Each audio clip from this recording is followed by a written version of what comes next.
Ao olharmos essa lagoa, não imaginamos que nela podemos encontrar um fascinante universo de minúsculos organismos que passam despercebidos aos nossos olhos.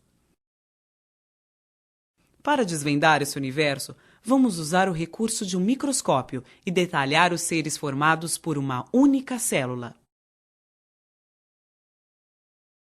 Os unicelulares eucariontes.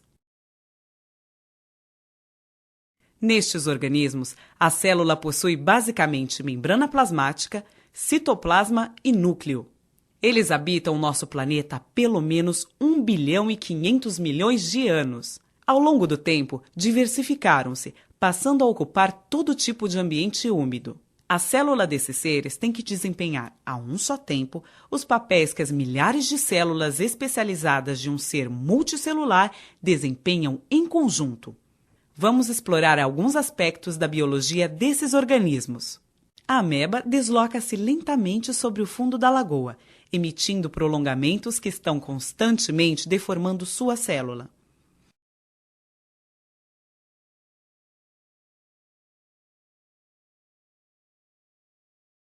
Esses prolongamentos são chamados pseudópodes, termo que significa falsos pés.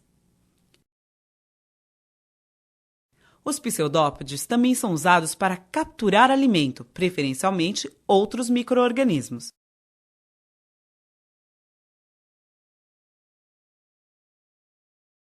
Recém-capturados são digeridos em vacúolos digestivos dentro da célula.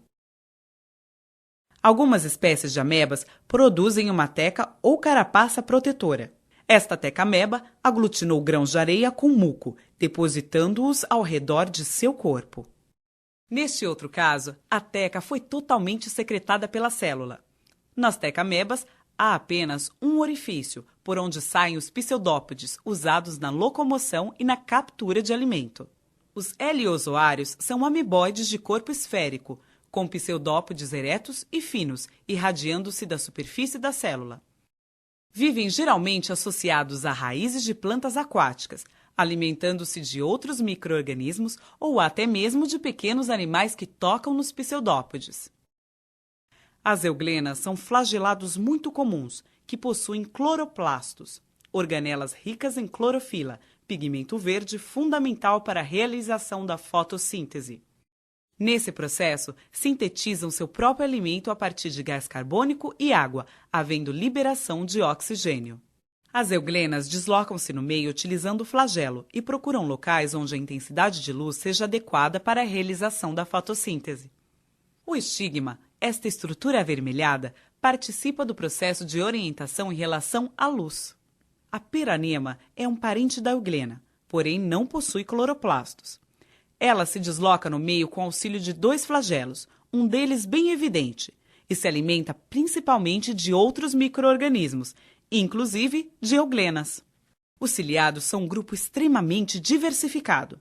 Eles possuem cílios no corpo, que são usados na locomoção e, em vários casos, na captura de alimento. No paramécio, o corpo repleto de cílios permite uma agionatação para frente e para trás. O batimento dos cílios também promove corrente de água, que traz partículas alimentares que são ingeridas através do citóstoma ou boca celular e digeridas em vacúolos digestivos no interior da célula. O paramécio possui uma habilidade especial. Ao perceber no meio certas substâncias indicativas de situação de perigo, libera filamentos chamados tricocistos. Observe essa micrografia eletrônica de varredura de um paramécio, com os tricocistos liberados e note o detalhe de um deles. O dileptus é outro ciliado com um corpo repleto de cílios, mas que, diferente do paramécio, não usa os cílios para filtrar alimento. Com essa projeção da célula, que mais parece uma tromba, procura outros ciliados, suas presas favoritas. Foi o que aconteceu nesse caso, em que a célula da presa foi rompida e o material extravasado foi ingerido através do citóstoma, que se distende bastante. À medida que isso acontece, forma-se o vacúolo alimentar, onde o alimento será digerido. Este outro ciliado alimenta-se apenas de algas filamentosas, que ingere através do citóstoma.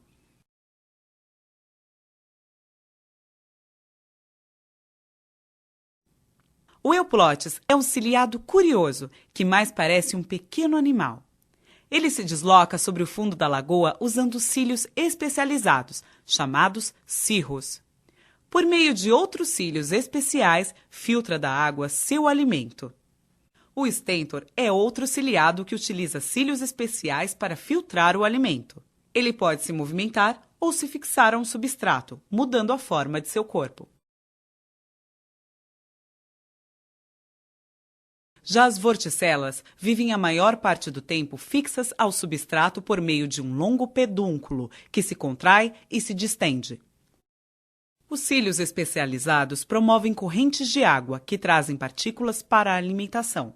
Todos os ciliados são heterótrofos, mas alguns possuem algas simbiontes, como é o caso deste paramécio, que possui em seu citoplasma muitas algas verdes.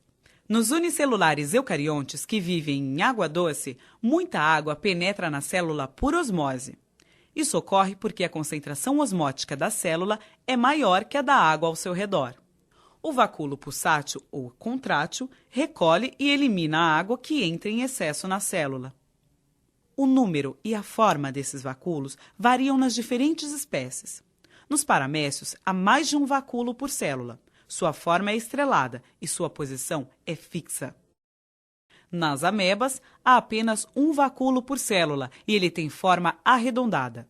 Por não ter posição fixa, essa organela acaba sendo arrastada constantemente pelas correntes citoplasmáticas. Nos heliozoários, formam-se vários vacúolos arredondados nessa parte mais clara e externa da célula. Vacúolos pulsáteis são reduzidos ou ausentes nos unicelulares eucariontes que vivem no mar. Nesses casos, a concentração osmótica do meio é semelhante à da célula. É o caso desse foraminífero. Observe que ele possui uma carapaça protetora, com uma abertura por onde saem os pseudópodes, que são longos, finos e ramificados. Por meio deles, desloca-se no fundo do mar e captura diminutas partículas para sua alimentação. A reprodução na maioria dos unicelulares eucariontes ocorre por bipartição, um processo assexuado, no qual um indivíduo dá origem a dois outros idênticos.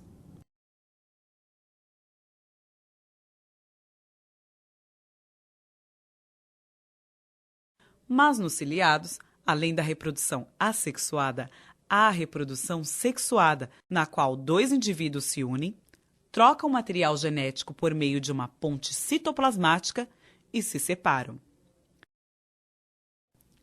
Ao observar estas cenas, pode-se ter uma pequena ideia de como são e como vivem esses unicelulares eucariontes de vida livre.